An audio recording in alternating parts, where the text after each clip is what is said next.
Comment réussir tes essais dans une nouvelle équipe de basket ou une sélection? C'est ce dont on va parler aujourd'hui. Imagine, tu es en train de passer des essais pour intégrer une équipe de basket, que ce soit élite ou non, les coachs te regardent, tu as une seule chance de briller. Et là, ton cœur bat à 100 à l'heure, tu as les mains moites, tu sens que la pression, elle est en train de monter. Tu vois, ces essais, c'est pas une question de talent, c'est une question de mental. Et dans cette vidéo, je vais t'expliquer comment préparer ton mental pour réussir tes essais et sortir du lot, même quand tu n'es pas le plus grand ni le plus technique. Salut à toi, je suis Steve Alexandre, je suis coach mental certifié, ancien joueur et j'accompagne des basketteurs de tout niveau à débloquer leur potentiel. Ici, c'est le meilleur endroit pour booster ton mental et libérer ton potentiel au basket. Ici, on rêve pas sa vie, on la construit.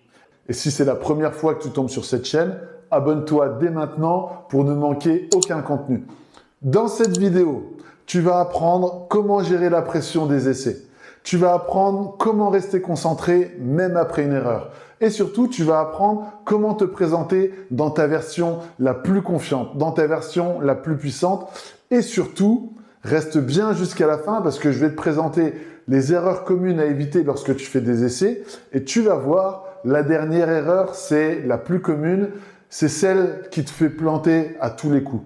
Avant de commencer, mets-moi un petit pouce sous cette vidéo et abonne-toi pour voir plus de contenu de préparation mentale au basket.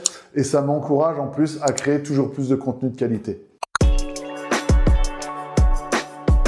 Les essais au basket, pour une nouvelle équipe, c'est pas juste du jeu. C'est aussi du mental. Être performant alors que la concurrence est rude. Être performant alors que tout le monde te regarde. Moi, je l'ai déjà vécu de nombreuses fois. Tu veux tellement être pris qu'au final, tu as peur du regard des coachs. Tu stresses à l'idée de rater une passe, un tir, un dribble. Tu as cette boule au ventre là qui te paralyse et tu rumines. Et tu te dis, et si je suis pas pris? Et si je suis pas assez bon? Et si je me plante? Et là, boum. Comme par hasard, tu sors de ton jeu, tu joues petit, tu passes à côté de ton potentiel et tu finis par te remettre en question et même par te demander si tu y arriveras un jour. Mais la bonne nouvelle, c'est que ça se travaille. Donc pour t'aider à réussir tes essais dans une nouvelle équipe, une nouvelle sélection, je vais te donner une méthode pas à pas pour une préparation mentale efficace. La première étape pour réussir tes essais, c'est l'anticipation mentale. Avant même que l'essai commence, il y a un truc que tu dois savoir. La plupart des joueurs échouent avant même d'avoir touché le ballon. Et tu sais pourquoi? Parce qu'ils jouent le mauvais film dans leur tête. Ils se disent « et si je rate ?»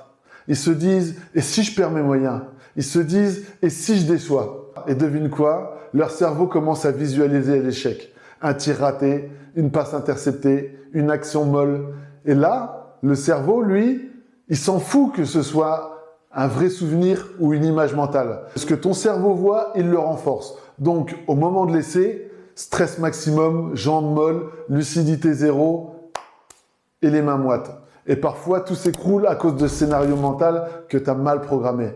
Et ça, c'est ce qu'on appelle l'erreur de prévisualisation négative. Cette erreur, elle te met en position de repli avant même le début des essais. Mais maintenant, voilà, j'ai une bonne nouvelle pour toi, il y a une solution. Et la solution à ça, c'est la visualisation de la réussite. Avant ton essai, tu dois jouer dans ta tête un autre film. Tu dois jouer un film où tu réussis, un film où tu es calme, concentré, explosif, un film dont tu es le héros, un film où tu joues ton meilleur jeu avec intensité et lucidité. Alors pour ça, tu fermes les yeux, tu respires lentement et tu visualises. Première chose, ton arrivée à la salle, en forme, au top. Tu salues les coachs, ils sont souriants et accueillants. Ensuite, tu visualises ton échauffement. Tu prends ton premier tir, ficelle. Précis, fluide, confiant. Ensuite, ta première action, déterminée, efficace. Tu défends fort, tu encourages tes coéquipiers.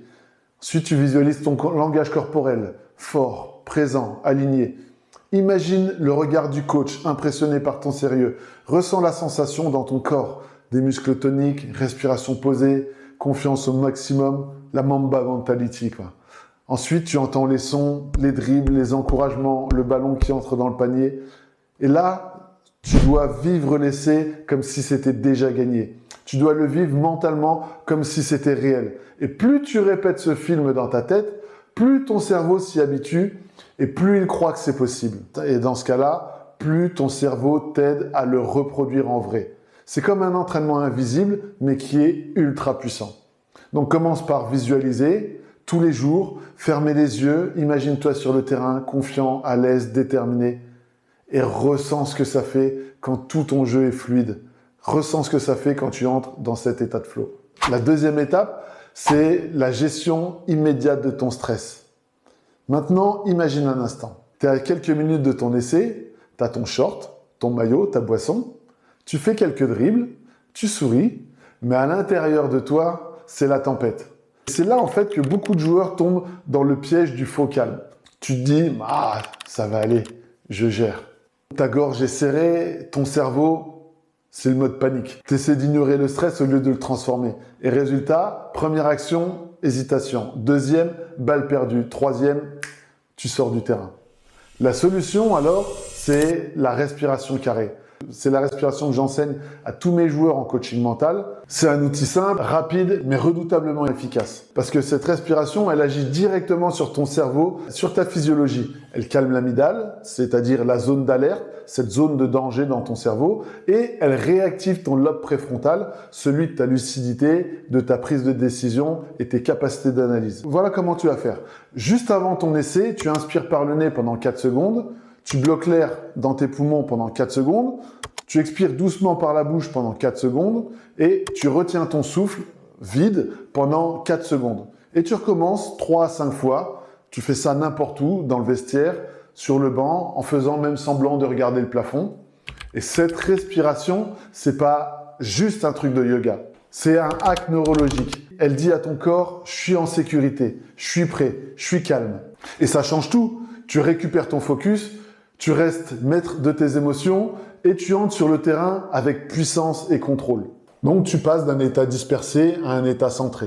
D'un cerveau en alerte à un mode sniper. Ça calme l'amygdale, ça recentre ton attention et ça te met dans ta zone. La troisième étape, c'est l'ancrage de confiance. Imagine, tu es à 2 minutes de ton essai, le stress monte, tu sens que ça peut basculer à chaque instant. Et l'erreur que font la plupart des joueurs, c'est d'y aller sans rituel.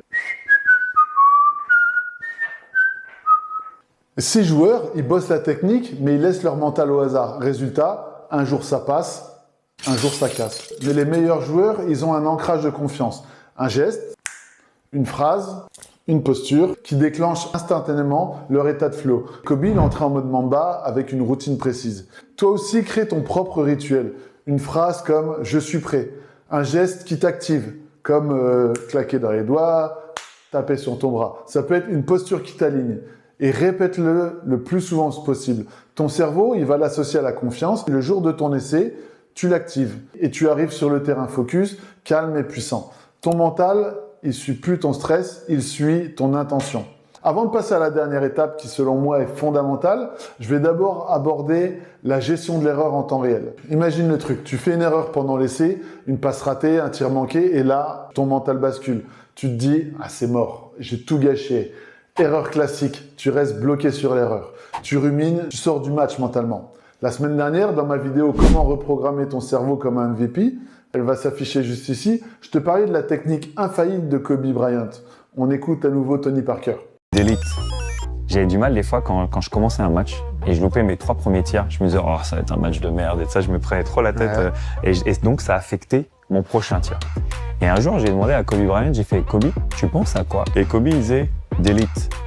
Il disait, oh, ta tête, c'est un ordinateur. T'appuies sur Delete, ça n'existe plus. En fait, ça n'a jamais existé, ce tir-là. Comme ça affecte pas le prochain tir que tu vas prendre. Et donc, il me disait, Delete. Et je sais pas pourquoi le jour où j'ai commencé à me dire dans ma tête, ordinateur, delete, delete, delete. Et j'ai commencé à être beaucoup plus régulier. Donc tu vois, les meilleurs joueurs qui réussissent, ils ont un switch mental instantané. D'ailleurs, si tu veux aller plus loin, tu peux revoir ma vidéo « Comment débloquer ton mental au basket ». Là aussi, elle s'affiche juste au-dessus. Et on arrive maintenant à la dernière étape pour préparer ton mental lorsque tu fais un essai dans une équipe ou dans une sélection. La 5e étape, c'est d'avoir une attitude positive continue. Imagine la situation, tu es en essai, tu rates un shoot ou alors un coéquipier te fait pas la passe et là, tu replonges dans la négativité. Tu rumines et tu te compares aux autres ou alors même, tu sens que tu es à la traîne. Ce genre d'attitude, ça sabote ta confiance et ton niveau de jeu. Il y a une étude très sérieuse de l'université de Berkeley qui a montré que les équipes NBA qui multiplient les contacts physiques ou les encouragements verbaux des coéquipiers, comme des high five, des tapes dans le dos, etc., ces équipes-là, elles gagnent plus de matchs. Steve Nash, le célèbre meneur des Phoenix Suns, il détient le record. Il distribue en moyenne 239 tapes et high five par match pour booster son équipe. Je ne sais pas si c'est un lien direct sur sa performance, mais ce que je peux dire, c'est qu'il a été élu 2 fois MVP en 2005 et 2006. D'ailleurs, j'aimerais avoir ton avis. Dis-moi en commentaire si, selon toi, il y a un lien entre ses titres de MVP et son record de high five. Moi, j'ai ma petite idée. J'aimerais avoir la tienne. Bref, tu l'as compris, la solution, garde une attitude positive continue. Sois l'initiateur. Tape la main du coéquipier, lance un « Allez les gars, on remonte », même s'il y a une action ratée. Et rappelle-toi, chaque petit geste crée de la confiance, renforce la cohésion et ouvre des opportunités. Et c'est ça l'effet énergie positive sur et en dehors du terrain. Si tu fais ça, tu présentes une meilleure posture mentale, tu te redonnes du crédit en match et ton élan reste intact. Sois celui qui encourage, qui reste focus, qui râle pas. L'état d'esprit que tu dégages, les recruteurs, ils le sentent. Ils cherchent pas juste du talent, ils cherchent un mental d'équipe. Et si tu veux aller encore plus loin, je t'invite à découvrir mon programme avancé, Confiance illimitée au basket. Tu verras, c'est une méthode unique pour transformer ton mental, déploguer ce qui te freine en match, atteindre l'état de flow et passer un cap décisif dans ta carrière. Je parle souvent à des coachs et des recruteurs et ils disent tous la même chose. Comme Brad Stevens, l'ancien coach des Celtics, l'a dit avec précision, il veut des joueurs qui ont confiance mais pas de l'ego.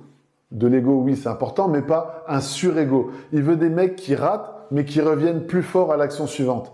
Et voilà exactement ce que recherche un environnement d'élite. Confiance, oui, mais toujours humble, résilient et prêt à rebondir. Ils cherchent des joueurs qui jouent avec assurance, même après une erreur, parce qu'ils savent. L'essentiel, c'est toujours la possession suivante. L'essentiel, c'est le prochain moment pour faire mieux. Et cette approche rassure l'équipe. Cette approche crée un environnement où oser ne tue pas, mais forge la confiance. Et c'est ça le mental. J'ai accompagné un joueur de 17 ans qui passait des essais pour une équipe nationale U18. Premier jour, crispé, stressé, invisible. Alors, on a bossé 4 jours ensemble. On a fait visualisation, respiration, routine mentale. Et le jour J, il a tenu tête à des mecs plus grands, plus forts. Il a rayonné et finalement, il a été pris. Pas parce qu'il était parfait, parce qu'il a montré son vrai niveau et il a joué avec confiance. Avant qu'on termine, laisse-moi te partager 3 erreurs mentales que je vois trop souvent pendant les essais. Des erreurs discrètes mais qui peuvent ruiner tes chances sans même que tu t'en rendes compte. Et si tu veux en savoir plus, je t'offre la vidéo « Les 7 erreurs mentales qui freinent ta progression basket ». Dans cette vidéo, tu découvriras pourquoi tu perds confiance trop vite après une erreur, comment identifier les pièges mentaux invisibles qui te ralentissent et comment créer un vrai plan d'action mentale pour progresser durablement. Le lien, il est juste en dessous de la description. Alors, l'erreur numéro 1, c'est de ruminer tes erreurs. Tu rates un shoot, tu fais une mauvaise passe et ton cerveau s'emballe. Là, tu te dis, pourquoi j'ai fait ça?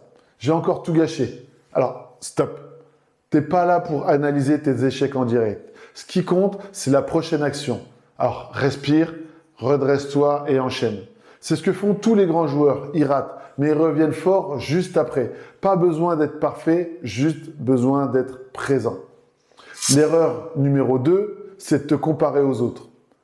T'as remarqué un autre joueur qui plante ses tirs, qui saute plus haut ou qui a l'air plus confiant que toi, c'est ok. Mais t'es pas là pour être lui. T'es là pour être la meilleure version de toi possible. Le recruteur, il cherche pas une copie d'un autre joueur. Le recruteur, il cherche quelqu'un d'authentique, qui assume son style et qui peut progresser.